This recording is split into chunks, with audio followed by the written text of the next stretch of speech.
Hello, everyone, and welcome to another episode of Neutral Game, which is our fighting game podcast. I am Colin Detmar from Scanline Media. And I'm your buddy Miodrag from, well, it was Core Attack, now it's just me. Hello. It's Miodrag from Miodrag. Yeah, hello. How's it going, Mio?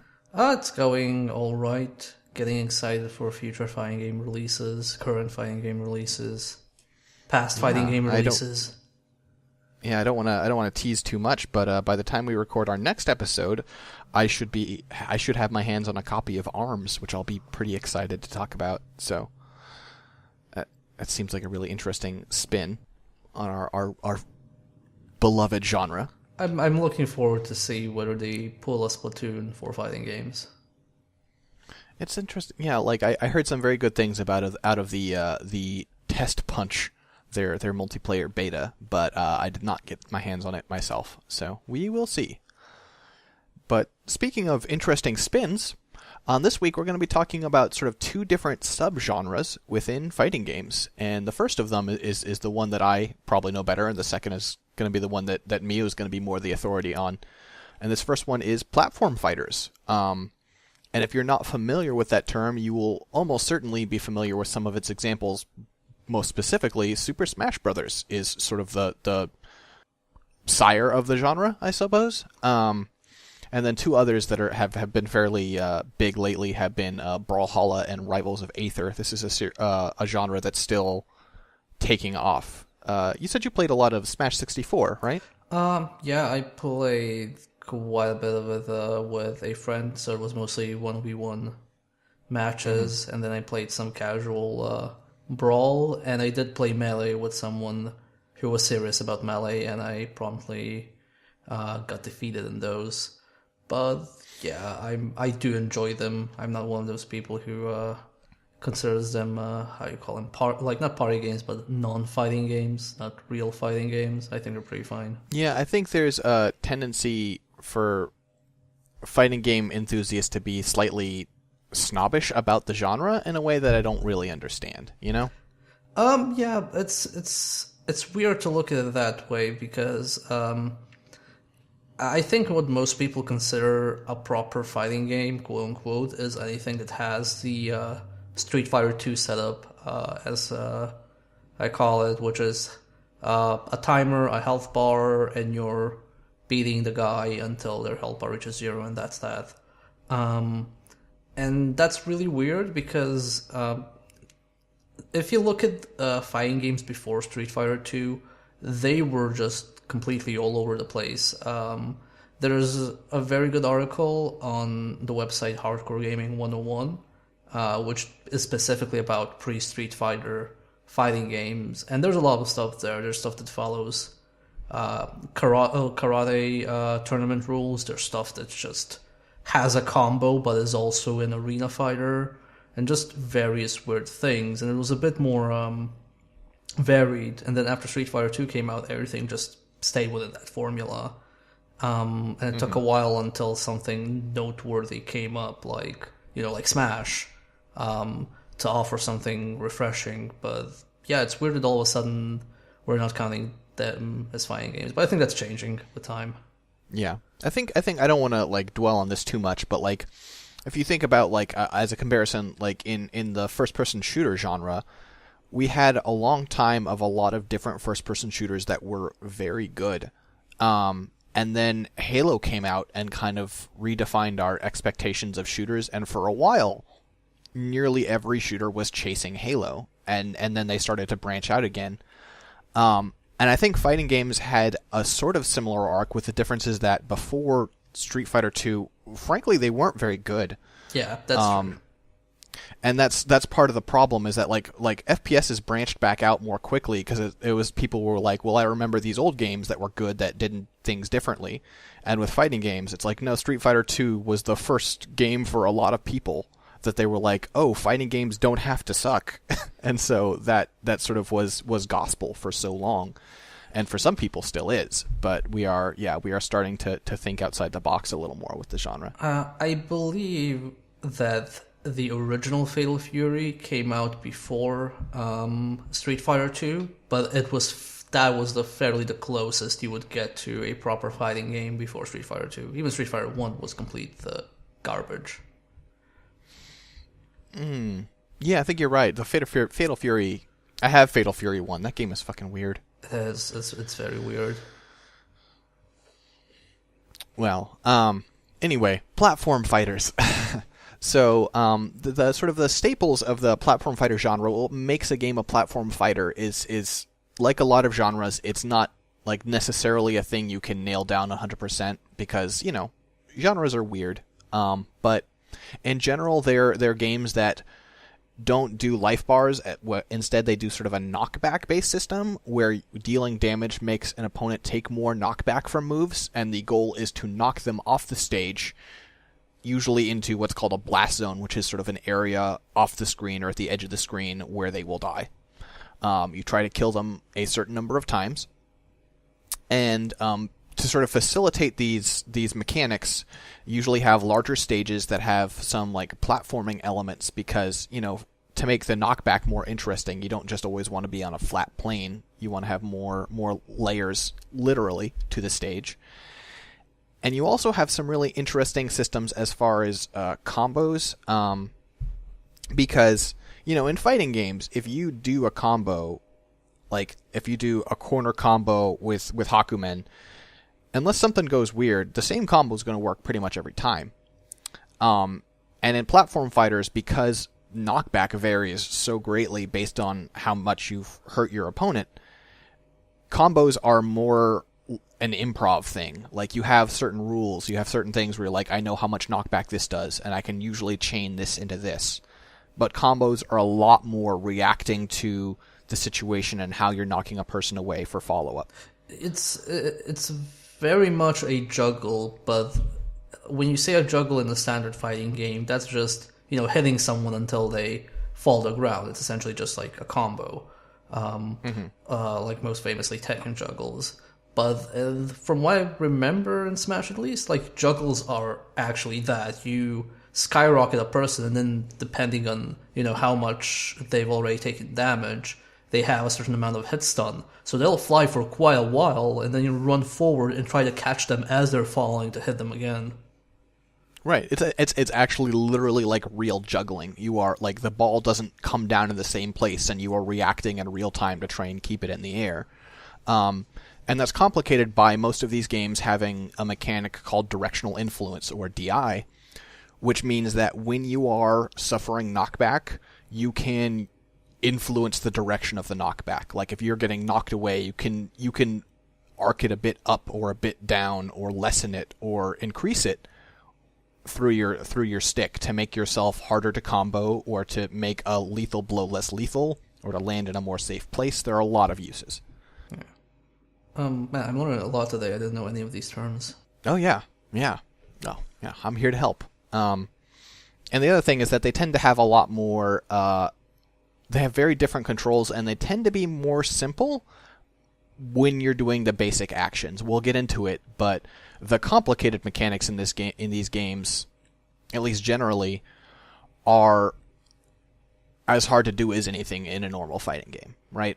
Yeah, there's definitely a different type of demand in that one, and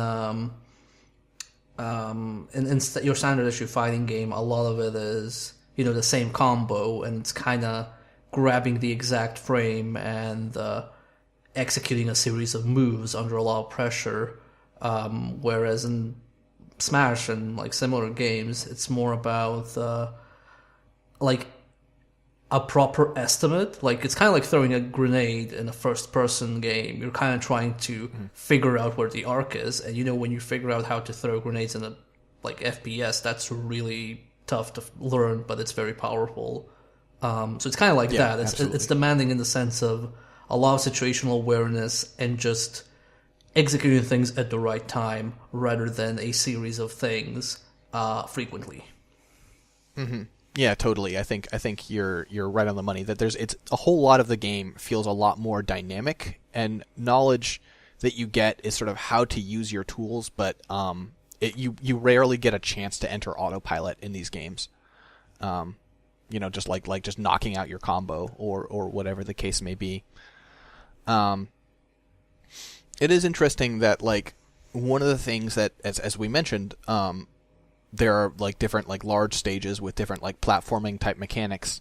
And this means that terrain is actually important in these games, when in normal fighting games terrain is as much of a non-issue as they can make it, other than say walls, right? Yeah, it's again, to do the FPS example, the stage here is much more important than in a fighting game. And some like standard issue fighting games like Mortal Kombat have tried to make like 2D stages important because of the props you can use to deal damage to people. But in general, kind of, I guess the farthest we've gone were arena shapes and 3D fighters. But in platform fighters, it's definitely more and more prominent. Mm-hmm. And it's definitely like it's a specific part of a matchup as well, right? Like you have these matchups where like I'm hardly a seer or any kind of sage as far as Smash Bros, but you watch these matches and you're like, oh, I see, like they're like this matchup, oh man, that stage is really bad for this character or that character, right? It's really dramatic. Yeah, I kind of miss that in the usual fighting game. I'm kind of sad it's not explored as much, because for most of the stage is just window dressing, but I kind of wish it actually came up more in the matchup. Mm-hmm. Like one thing I always liked about the Dead or Alive is that because of the wall bounce and like walls being so prominent in that game, some characters were more effective than others. But again, just playing Smash and remembering when I played Smash, that was just much more important. Mm-hmm. Yeah, it's really fun. Like you play some of these stages where like there are platforms just sort of like barely off the ground, and you're playing a character with a really strong and fast like upward smash or up tilt, which are sort of the types of upward attacks, and it's just a nightmare for your opponent because you knock them up and they can't get back down safely, and it's just like, oh wow, this is actually really really fucking scary. I don't know what it's like with modern Smash. Like I say, I played 64 the most. I do feel that with Smash stages, they explored mostly with what thing will make this stage more interesting gameplay-wise. Like, the wind blowing in the Kirby stage, the, I don't know, the vertical scrolling, or just like things changing their angle, or the lava rising. So those are very gameplay-oriented things. And I kind of feel that's a bit of a shame, because a lot of the more interesting situations happen with better platform layouts. Like I feel they don't try to make different platform layouts that affect how you play the game. They more do it like, what kind of gimmick can we set up, and then the platform layout is just a byproduct of that. I think there's more like there's more of a mix in a way that's healthy, and I think they still lean in favor of gimmicks, but like Fountain of Dreams is a really famous Super Smash Bros. Melee stage, which is a fairly large base platform with 3 little platforms arranged in sort of a triangle up above. And as you stand on the little platforms, they very gently sink into the ground. So the more time you spend on them, the lower they're going to be. And the effect it has on a match is terrifying. Yeah, that sounds like interesting. That's more interesting to me. Or rather, at least it sounds like it creates more interesting scenarios than, the lava will rise sometimes, so you have to go up and then come down. Mm-hmm. And I think, part of it specifically with Smash is that it is really skewed towards the Nintendo market, right? Like there is, in the various entries to varying degrees, there has been a serious element to the fighting, but it's always been a priority to them to make a really fun, casual party game as well. And a lot of the level design leans into that. And I don't think that's a bad thing necessarily. I think it's great that almost anyone can pick up Smash and have a fun time. It's one of the things about the genre in general that I really appreciate, is how approachable it is on a basic level. But you do sometimes lose a little something with that kind of design.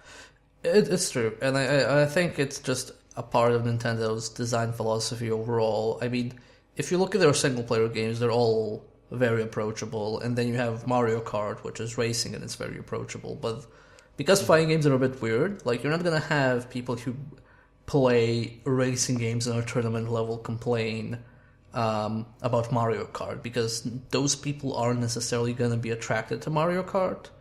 But with fighting games, maybe because they're such a small niche, or maybe just because a lot of people are more open-minded about it, they might search for the competitive level of any kind of game. Like you've seen Evo run all sorts of small side tournaments for indie fighting games as well. So I don't think like the Nintendo philosophy of design fully works there, but it works well enough for people to be still playing. Yeah, and it is notable that it is obviously these exist to degrees in the other entries in the genre. We've talked a lot about Smash here, but like if you play Rivals of Aether, I don't think Rivals of Aether is actually that approachable. And it's not that, like, the buttons and everything are fairly similar, but mechanics have been changed, and the characters are different in a way that just feels way more demanding of the player, right? Like, there is a character who can create little, like, pockets of smoke that block visibility on the screen, and then he can go back and inhale them to get powered up. And that's just mechanically more complicated than press B to fire your blaster. Yeah, it's a two-step process, whereas I think most Smash characters have an immediate effect when you do stuff. Mm-hmm. And there are some characters in Smash, especially I would say in Smash 4, which is really starting to lean into this side of things, where it's a little more complicated with setup. I think, like, I mean, for God's sake, there's Rosalina and Luma in that game. There's a puppet character in Super Smash Bros. It blew my mind to have a puppet character in Super Smash. Yeah, I think it's gonna be an interesting time just because of how conflicting Smash is. Like, even among their own community, there's obviously people who prefer Melee, and Melee is one of the examples where, even though it's an old game, people are still actively playing it, and you have Melee tournaments side by side with the latest Smash tournaments. You don't have Street Fighter 3 line in line with Street Fighter 5. They just kind of retire it. Like most fighting game series just retire the previous one. So obviously there are some things that people still like that aren't present in new ones, and now that the indie game dev is more approachable, I'm not surprised that the things like Brawlhalla and Rivals of Aether actually exist. I mean, Skullgirls exist because people who loved Marvel made their own game, so it was just a matter of time for this to happen. And then it turned out if you made it played with one character instead of 3, it was way more fun. Yeah. So we talked a lot. We're gonna wrap up the platform fighter section in a minute here. So I just want to say real quick, we talked a lot about Smash. Smash is the most popular and the most well known. If you have played Smash and you are going in to try some of these other games, which are quite excellent. I think Rivals of Aether is a really cool game. I haven't played much Brawlhalla, but it seemed pretty neat. And there's just a lot of different ideas out there. I think it's important to keep in mind a few things. And the first is that basically all of these games go into it assuming know Smash Bros, right? Like, there is a tutorial in a lot of these games. They will technically tell you, like, like A and B, and like your like dashing attack and stuff. But for the most part, they're gonna assume you understand how Super Smash Bros. Works and go from there. Yeah. So try and have a fluency with Smash before you go into those, which is not, like, I think that's kind of a problem with those games, is that they don't walk you through from the start. But, like, hey, it's fighting games. We have a proud tradition of being bad at tutorials. So yeah, I'd also just like to add, we haven't mentioned, for some people probably the elephant in the room, which is PlayStation All-Stars. There is a reason we're not mentioning it, because as much as open-minded as I am, I tried playing that game earnestly, and it has some fundamental issues. So you can skip it. Well, and it also doesn't follow a lot of these mechanics and rules. Like, it doesn't have knockback based mechanics. It doesn't have this whole, like, directional influence stuff. It's worse for it. It's genuinely worse for it. Mm-hmm. It's just a fairly unsophisticated and frankly kind of uninteresting game, despite my actual appreciation for some of the characters involved. Yeah. And another thing to keep in mind with these games is that the mechanics are not always going to be universal. And I'll use Rivals of Aether as an example because I know it a little better than I know Brawlhalla. In Smash, a big part of it is going to be shielding, and Rivals of Aether doesn't have shielding at all. You can parry or you can roll. You can't just shield anything or just block anything. And you also can't grab onto the edge of levels. You have to get back on by jumping. If you jump at the edge, you'll just sort of slide up against it and fall to your death. So you need to have basic fluency with Smash, but also be ready to question some of your assumptions. Man, no edge grabbing sounds weird. Right? I think it works, but it looks real strange because you're so used to Smash. Yeah. So what did you bring for the class today, Mio? Yeah, so I took a less technical approach on this. I wanted to talk about sword fighting games. So when I say sword fighting games, I don't mean your standard issue fighting game with a sword, aka, hey, Guilty Gear is Street Fighter with swords. I actually mean things that play completely differently and revolve around sword-based combat. And I think it's especially interesting now that For Honor has released, but I have only seen For Honor, so I'll talk about other sword fighting games. But it's also one of the genres that feels more approachable, simply because it abandons a lot of the more complicated tendencies of fighting games, and it's far easier to market. I think probably the most famous example, aside from For Honor, is Nidhogg. Have you played Nidhogg? Yes, I played a lot of Nidhogg. So, for those who don't know, Nidhogg is an indie game with trippy pixel art, and the sequel is actually coming out soon. But the basic premise of it is you have two people, each with a sword, and a single sword stab will kill the other person. But things you can do is parry or block sword attacks. You can pick up your sword and throw it. Or if you're without a sword, you can try and somehow dodge all of the enemy's sword slashes, or sword pokes rather, and I think rip their heart out, or maybe break their neck. I'm not sure. I think it seems to be their spine. Maybe. It's because there is a modifier in the game called Spine Swords, where when you do a melee kill on somebody, you get a sword, which implies you're ripping out their spine and then fighting with it. Oh, okay. Yeah, it's very hard to tell with the pixel graphics. But yeah, for sure. But it's definitely one of the most approachable fighting games I've played, and generally my go-to game when I have people over who want to play something that's easy to pick up. Because, again, the controls are very simple. It's, jump, stab, and change the height of your sword. And it's generally fun because you can get away with silliness, but it has a lot of depth to it because, like with any good game, the more people play it, the more they realize what works and what doesn't. Just to give you an example, if you're hiding in a doorway, because it's not just about killing the enemy, you have to pass the enemy and get to the opposite edge of the screen. So everybody starts in the middle, and if I'm the left player, I have to get 2 screens right, and if I'm in the right, I have to get 2 screens left. So it's also about getting to the end of the stage. It's not just about fighting. Fighting just gives you the advantage of being able to, run far enough.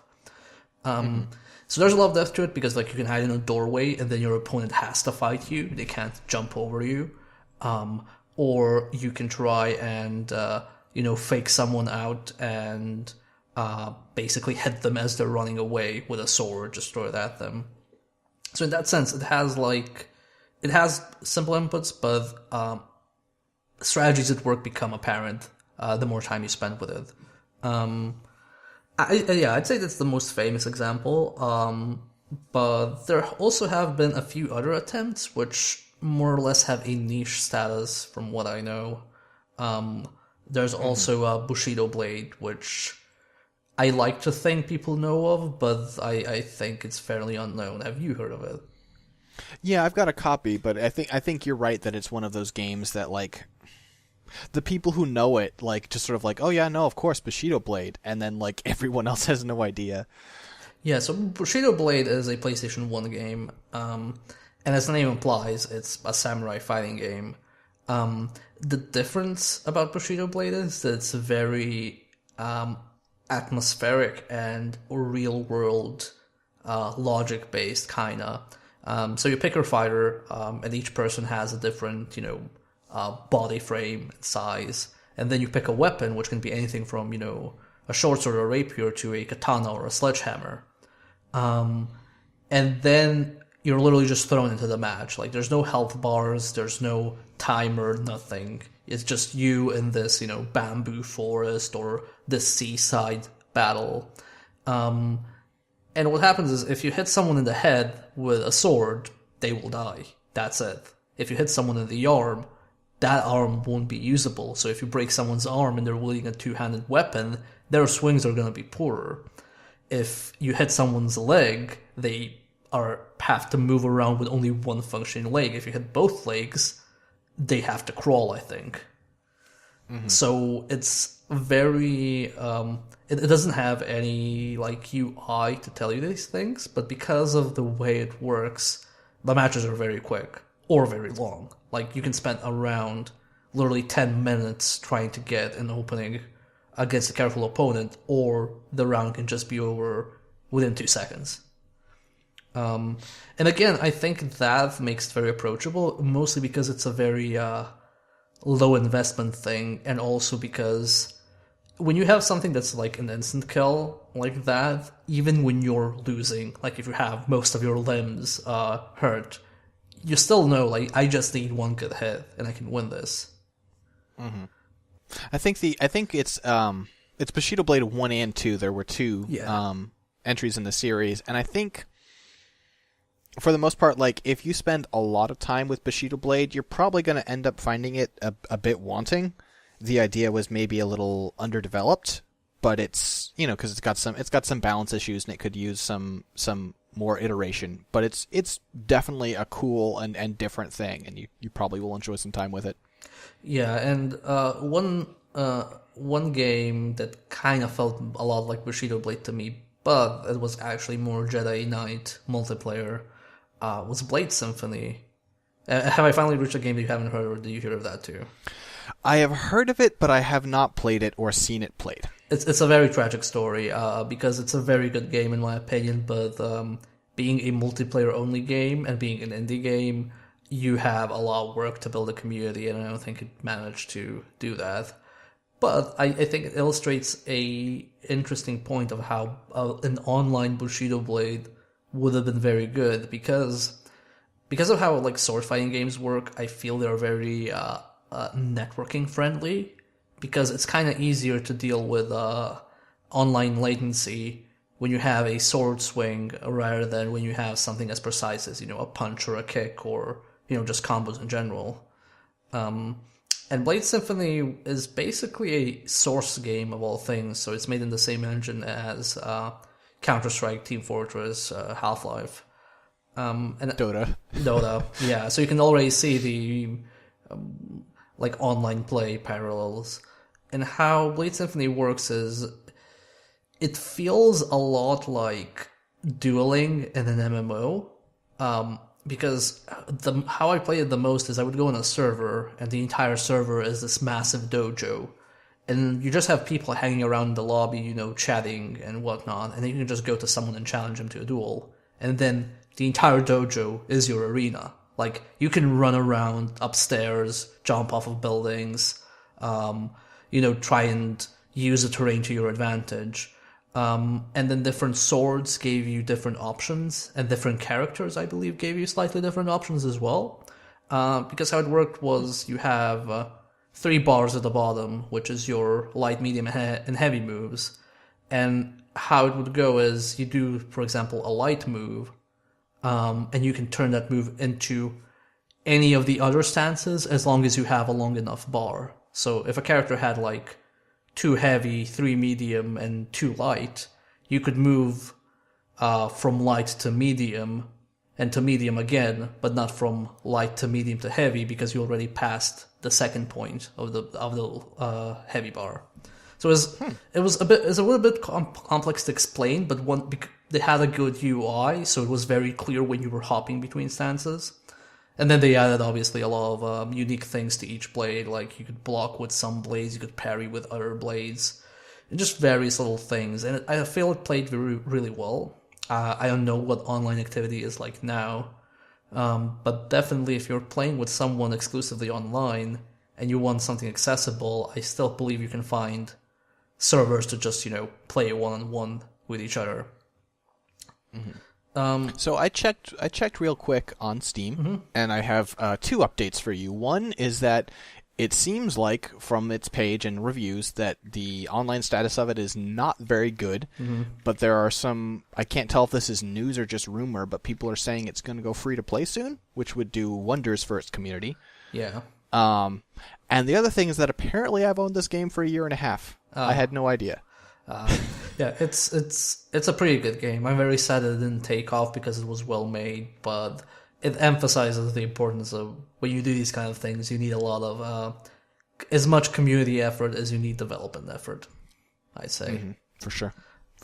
But yeah, I feel it feels like sword fighting games are separate enough from regular fighting games to not have this reputation. Like whenever there's a new fighting game out, one of the things you always hear the developers or the publishers say is, "Oh, we're aiming to make this game accessible. We're aiming to we know we have the reputation of being very difficult to get into, but trust us, with this game, it's going to be far easier to get into. You can be the new, Street Fighter master, Tekken master, or whatever master."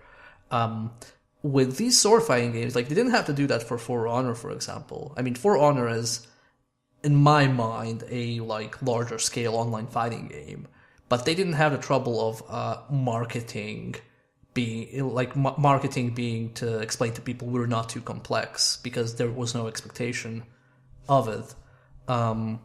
So I feel like that's kind of also true because they are kind of more approachable. All the games I've mentioned are fairly easy to get into.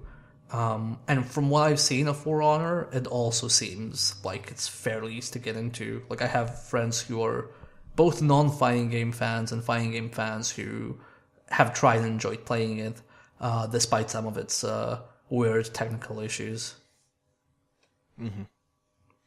Yeah, I definitely think the whole, basically every game in this is pretty digestible. For Honor, as you say, it seems to be the one that has the community and the big time development behind it recently, so it has people for you to play with some of these games may not as much. Yeah.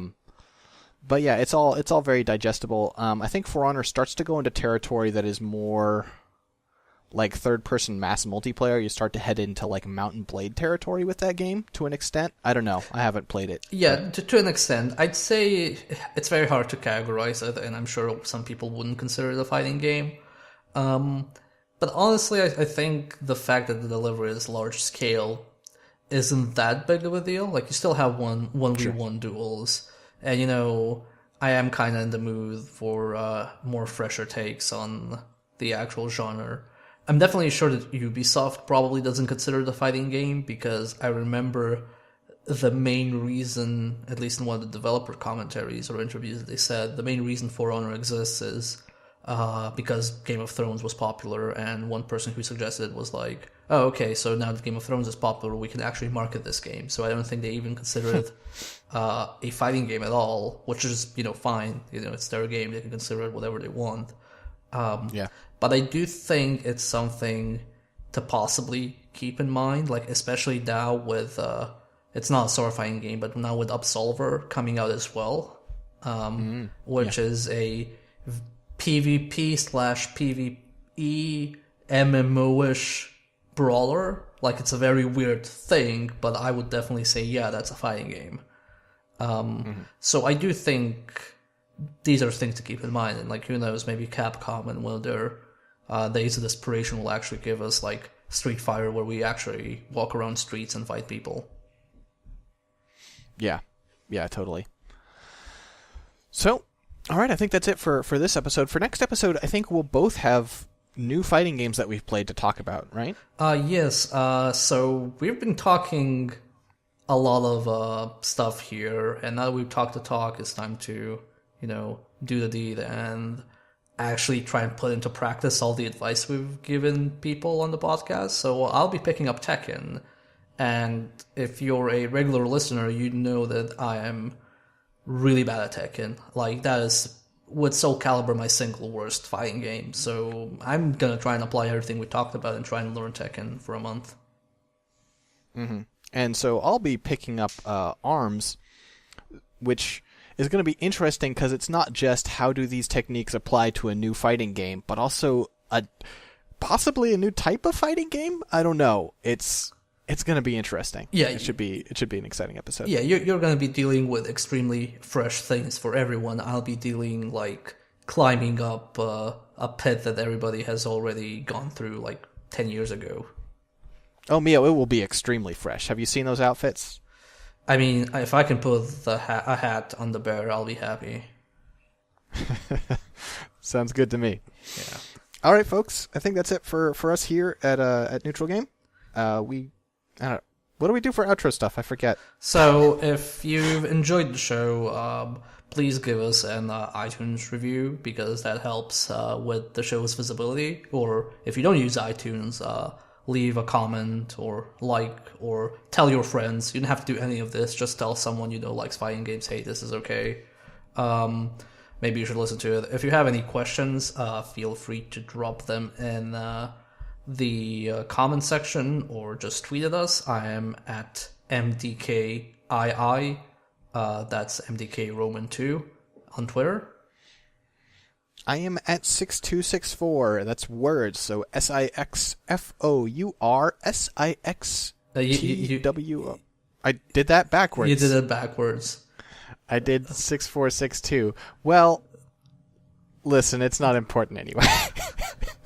You know your username is good when you get confused about it.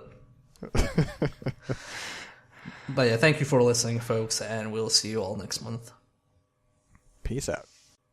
Peace out. Peace out. Peace out.